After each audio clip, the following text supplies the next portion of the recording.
Sometimes growth isn't a straight line, listeners. It is a heartbeat. Spikes of momentum, valleys of recalibration, and the quiet stretches where the real strategy is forged. Welcome back, listeners, to BizBlend, where we decode the terrain founders actually walk, not the highlight reel. I'm Sana, and today we are unpacking business strategy and growth, the unspoken timeline of business. Now, what I mean by this is basically we're going to explore what really happens quarter by quarter, year by year, the risks you don't see on dashboards, the compounding moves you only notice in hindsight. And listeners, joining me is Brandon, a 26-year veteran and the go-to business law expert on the Treasure Coast. He has seen companies rise, stall, pivot, and scale, often based on decisions that looked tiny at the time. And let's map that timeline you won't find in any of the pitch deck. And also the legal choices that either grease the runway or stall the plane. So, Brandon, welcome to the show, and I'm really honored to have you here with us. Thank you very much, Sana. It's nice to be here. Absolutely. Okay, Brandon. To begin with, let's try to understand here. So, let's begin with the first 24 months reality check. Um, I'm really curious to know what are the three non-negotiable decisions that statistically shape a company's long-term growth, and also if you can share what legal missteps derail them most often, as per you. Sure. So the first 24 months of a new enterprise is it's exciting. It is sort of it is the testing period. It is the whether you're going to succeed or fail. The period where you're correct that mistakes at this stage sometimes you're not going to recover from. That's the end of it. It doesn't work. Similarly, sound decisions you make during these 24 months at the outset can set your company on a path, a trajectory forward and upward.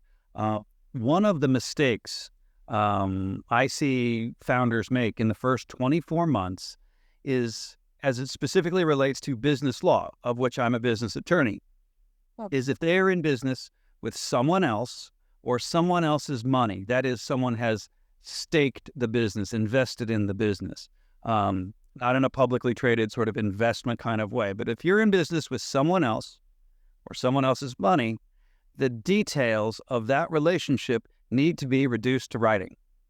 So often do I see partners, and I don't mean partnership in the U.S. tax code kind of way, but two people entering business when they're happy and smiling. They could be friends, they could be family, but they fail to write down what the roles and responsibilities are once they're up and running. This leads to disputes. And fortunately, once you're in business, it's very difficult to get out of business with someone. I often say that if someone is investing their money, their capital into your business, you may think they are a silent partner. I assure you, silent partners are anything but silent. They are looking for a return on that investment, and they certainly have opinions on how their capital is going to be used by you, trust or not. So the teaching point here being in the first 24 months, you want to reduce to writing your business deal with someone else you're in business with or someone else you've taken money from. So, two things which I can understand, and correct me if I'm wrong, Brandon. So, it's kind of, the honeymoon period, where everything seems like going well, good, and, everything is, completely going as per the plan. But then when reality hits hard, when things may go maybe wrong or maybe some kind of uncertainties there, I think that's when the partnership or the business, the fundamentals are tested in there. I agree. And remember, the unknown, the unexpected could be a positive thing as well. If you're, in some small business making a product and all of a sudden your local government, or there's a huge order for this, and it's going to take up 80% of your capacity to make it. You and your partners have a decision to make. Well, do we commit all our resources to filling this one order? Do we expand to fill this order, take on more employees, buy more materials, things like that? It's a good problem to have, but without some documentation, without knowing who actually makes the final decision on that kind of thing, you're paralyzed. One partner says, I don't think we should take that big contract because we simply can't fulfill our smaller contracts, and what if it goes away? One partner may say, I think we absolutely should fill this large contract and only fill this large contract. That's a good problem to have, but you can see without agreement on how decisions are made, you can end up at a dispute over something that's quite good.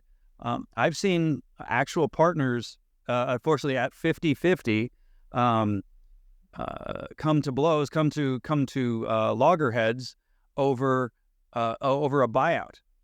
Somebody wanted to buy the company. One partner felt it was enough money. The other partner wanted a little bit more. And here's the thing: they squabbled, and the potential buyer walked away. It happens, and that's something I wish more owners knew, to get get things down on paper. Who makes the decisions? Who makes the final decisions in a company early in that first 24 months? Absolutely. Also, this makes me really wonder, Brandon, like if a founder can only get one of those decisions right in year one, which one protects the most downside, and why? That's a good one. This is what your product is and how it's sold. I'll take the second idea first, because I believe this is the most. This is where founders in the first year mess something up. And remember, I'm a lawyer. I write agreements. If you don't know what you're selling, or you don't know how to sell and get paid for your product or your service, you probably won't be around very long. I've seen a lot of companies go out, do work, and then not get paid for it because they didn't know, or they didn't think to get half of a deposit, get half of the materials cost, let's say, for something that's very custom, get half of it down. If it's truly something custom, you should get all of your money up front, because whatever you're about to make is useless to somebody on the backside. My whole law firm, we take a deposit, and if we do legal work for somebody, we take the legal fee out of the deposit, and the client refills the deposit. We would be terrible business lawyers if we were chasing our clients for money. Chasing a customer for money is a great way to go out of business. You cannot float cash like that. Yeah, I think that's a really good point. That's a really, really good point. I think this is quite a common one, where, because initially all you want to is kind of either do a brilliant GTM, like go to market strategy, or you want to disrupt the market, or you just want your products to get sold for the quick ROI because of maybe investor pressure or maybe anything else. But I think this is a very, very important kind of checklist or course correction to be done. Sure. Yeah. So now we talk about compounding as a legal strategy here. So in finance, we definitely talk about compounding. But Brandon, how does legal infrastructure compound? I mean, how does legal compound? I would think, and kind of going back to our overall sort of arc of the conversation, the life cycle of the business. What you certainly want to do in those first couple of months is, and I've already alluded to this, make sure your terms and conditions with your customers are on your terms. Same way with your vendors, the people you pay. Make sure all of your agreements, both sides, are done very well. So I would consider that the base, the foundation right there. At some point, you're going to want to maybe hire an employee. Now, that can be a contracted employee, or that could be an hourly employee. but certainly make sure you're, again, documenting and writing down if it's a employee, if it's a contract, make sure you have a good contract with the people you hire to produce your goods, to perform your services. So again, it's another legal document that, again, sets you a little further down the road to success. We've already talked about the agreement between the owners or founders. We've talked about an agreement between an owner and an investor. And the common thread, the 4 things I've just told you, is legal. And you don't have to have an expensive business attorney. And I'm a bit of an expensive business attorney. It's helpful to have a relationship with a business attorney. You certainly want to, use your business attorney intelligently. Maybe each of those 4 points would be worth the spend to say, I want my contract with this new key employee to be professionally written. Downloading things off the internet is a terrible, terrible idea. If you grow your business a little bit bigger and now you may have some regulatory issues, please do not try to handle regulatory issues by yourself. If you are an insurance broker and all of a sudden you have to have some compliance, if you are a physicians group and you have all of the U.S. HIPAA rules to apply, please do not handle those things yourself. Hire a specialist group, usually attorneys, for compliance and regulatory sort of things. We do this stuff every day. And finally, the last thing is I see on the downside, the backside of business, when you've made enough, you've attracted the attention of a buyer. This is everybody's golden dream. Somebody wants to pay you something for your company, and they want it more than you do. It's a great day. Sana, it is. I see clients with this every month. That's also where you get an attorney. This is something you've built over years, usually. A lot of your time, your money, and your future is tied up with this. Do not do that without either counsel, have your accountant on board. It's a nice time to say, by the end of year 2, at that 24 months, you should not be doing your own books. A bookkeeper should handle your day-to-day, and an accountant should handle your taxes. And believe them and trust them when they advise you. An attorney, for all those documents, and then on your personal side, a financial planner. I don't manage my own money. I don't know what the market will be doing today, tomorrow, or anytime soon. Trust professionals. And again, I started this conversation with the arc of business, the life cycle, the hidden timeline. And from 24 months to the sale of the company, you're putting those advisors on your team and you're using them intelligently. Exactly. I think this is simple and straightforward, and brings a lot of clarity. And of course, it is compounding. I think that's exactly where it makes sense. It's not a magic. It is math, early standardization, negotiation, and then, reuse that forever. So, yeah, that absolutely makes sense.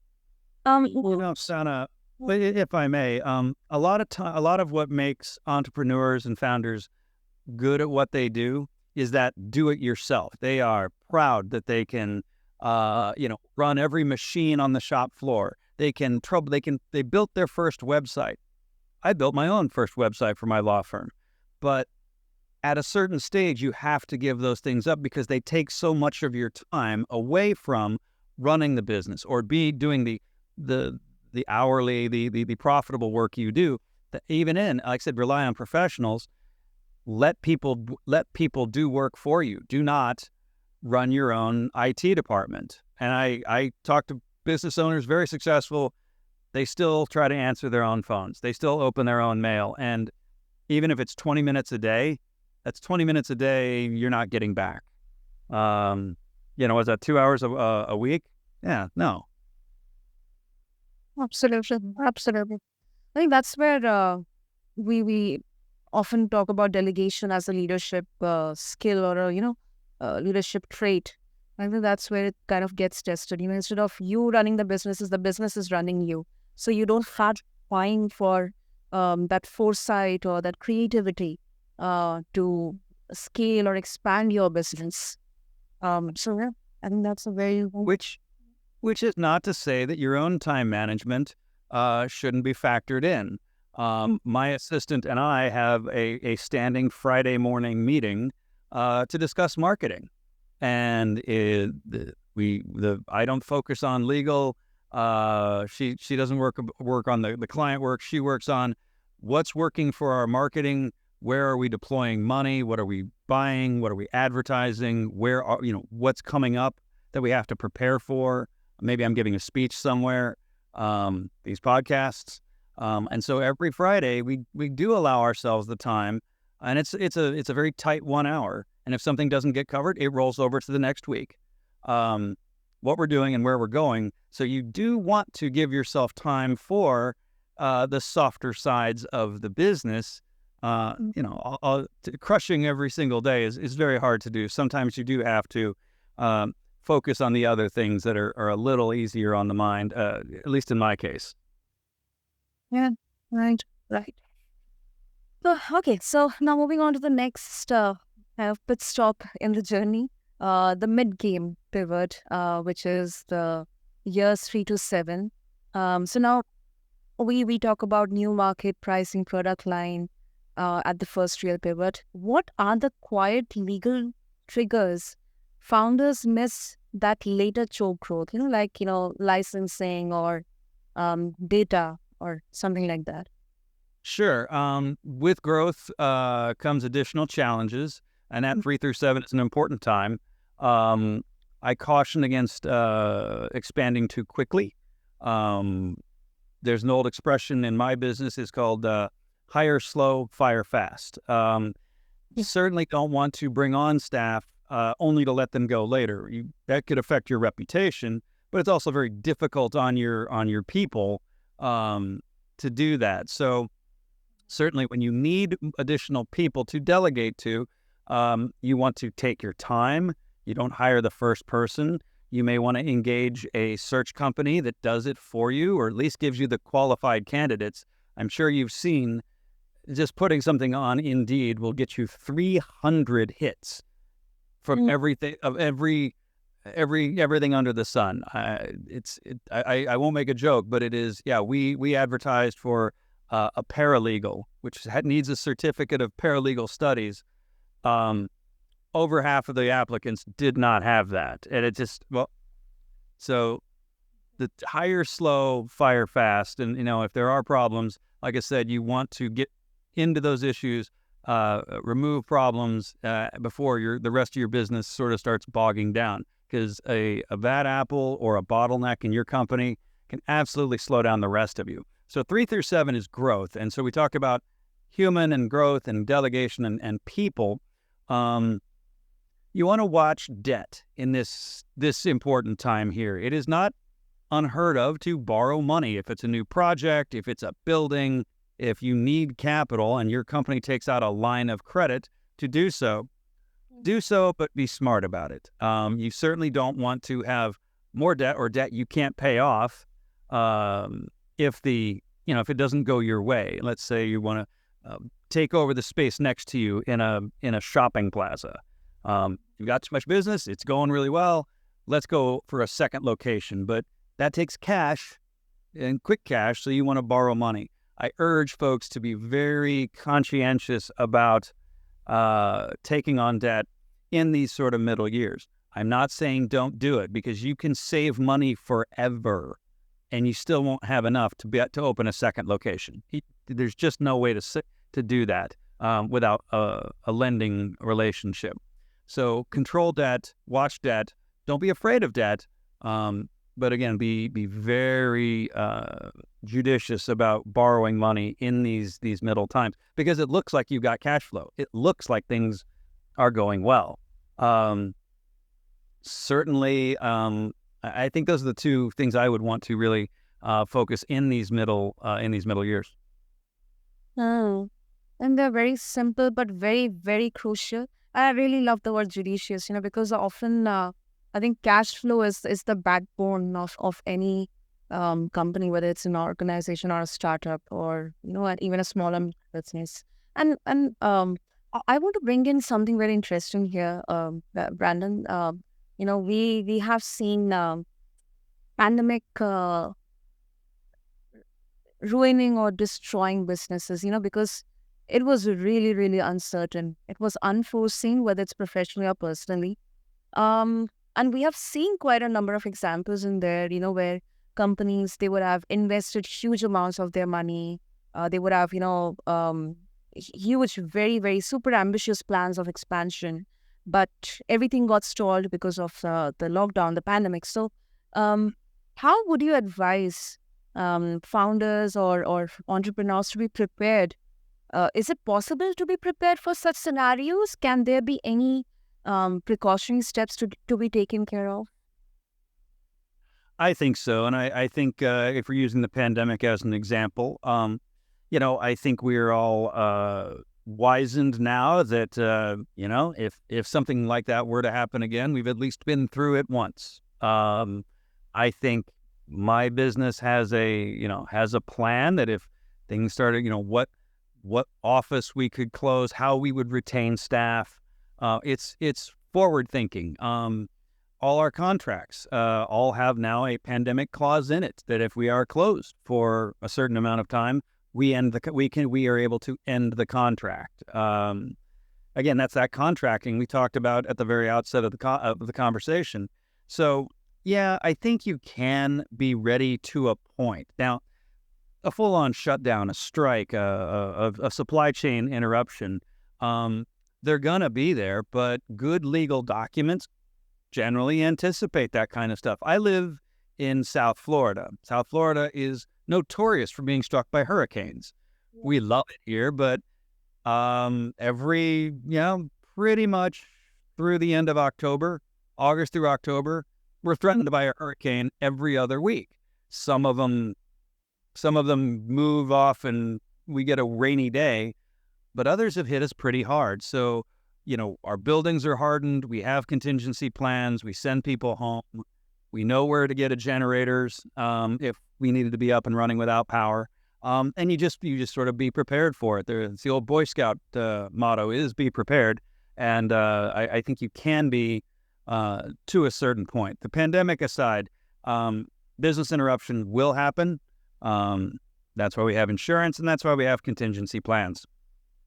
Yeah, absolutely. And now, also let's get to the later phase here, specifically exits. Now, when capital enters or an exit looms, what three diligence dials get turned up to 11? Like what actually kills deals even when the business is very strong?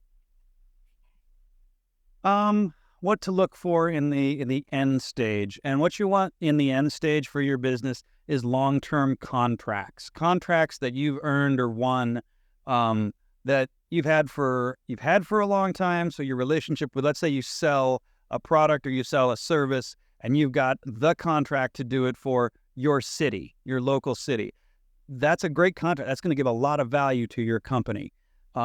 If you are in any sort of tech space, or you're in any sort of creative space, you've gotten your patents, you've gotten your trademarks, you've gotten your copyrights on all the things that make you, you. And this is end stage stuff because those long-term contracts, that intellectual property I just mentioned, a reliable, a good workforce that's, there, loyal, no labor issues, average term of employment with your company is measured in multiple years.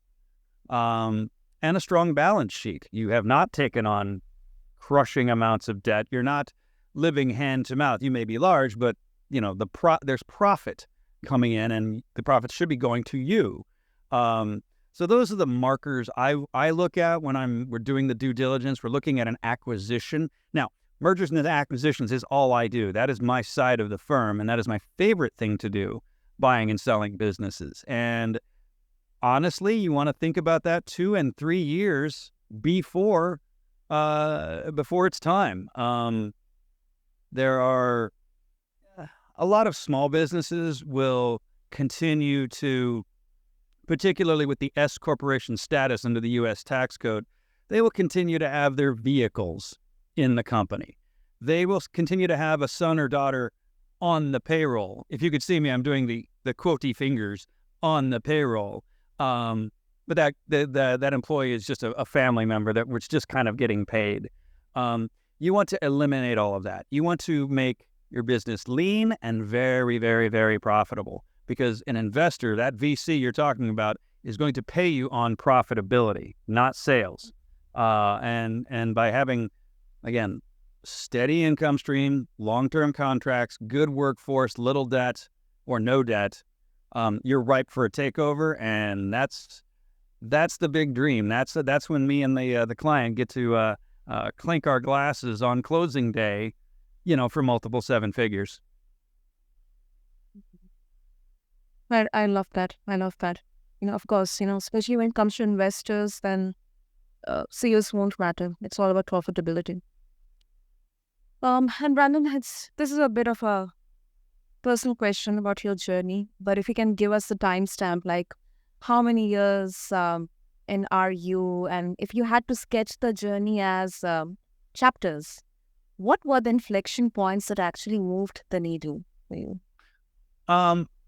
I think the inflection points I had was obviously the starting, and I started with $100 and a card table in my spare bedroom.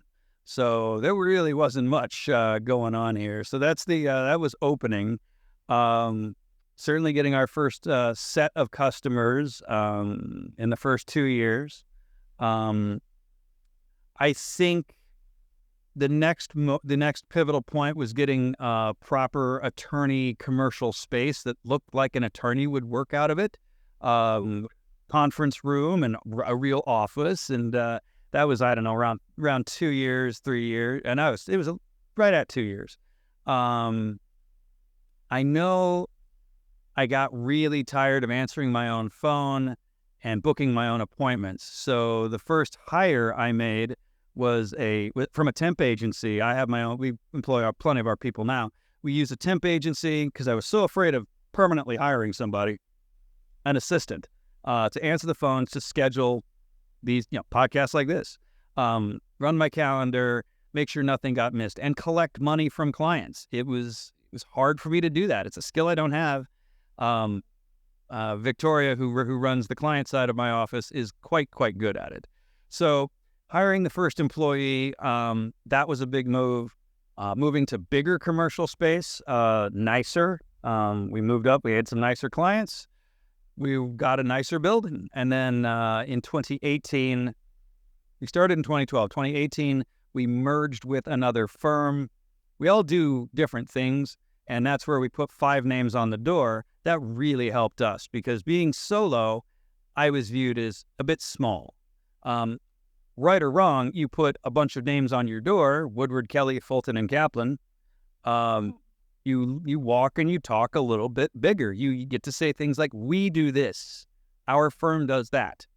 And you have the backing and the partners to do the things you don't do, to advise you, because they've got their own experiences.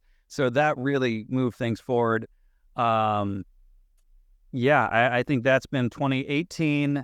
We ran through the pandemic, and then our last bit of growth was just the last 2 years.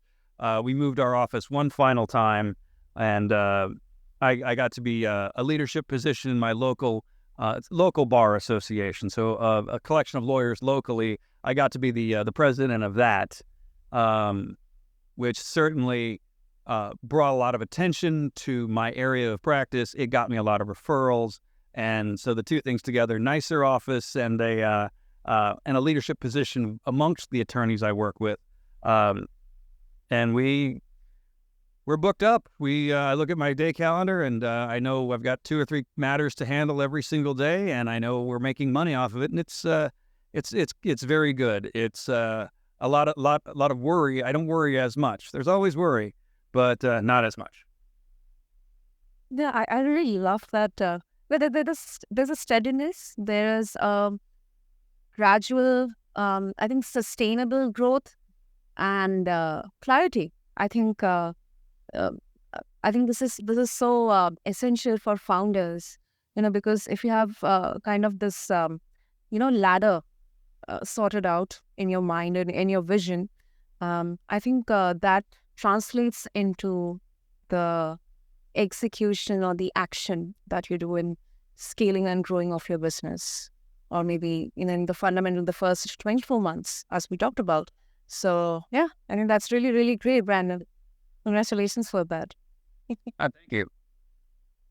Oh, superb. So, Brandon, if our listeners, they would like to connect with you, especially to all the founders and entrepreneurs who are listening, they would like to connect with you and extract this playbook. What would be the best way? Certainly, we've got I think our email is all over. We have a website that has a contact us page for founders and entrepreneurs that are thinking about how those last couple of years to get positioned for sale on our website, which is WKFK Law, Whiskey Kilo Foxtrot Kilo Law.com. I have a white paper there that talks about how to sell your business and how to get ready for it literally 2 or 3 years in advance. Contact us is on the website. Our phone number and emails, LinkedIn and Instagram are all available through the social media channels. Super, super. So, listeners, I'll have all the details mentioned in the show notes for all of you. And before we conclude, all I would like to say is, I believe today Brandon showed us how compounding legal choices turn into strategic leverage, how pivots actually require paperwork, and why the cleanest companies earn the best partners. So, growth isn't luck, it is sequencing. So, Brandon, thank you so much. This was really, really such an insightful discussion. Well, I'm glad you enjoyed it. Yeah. So, listeners, if you are building, just ask yourself what phase I am in and what's the one unlock I am avoiding. Until then, this is BizBlend. I am Sana. And until next time, build bravely and in the right order. Thank you.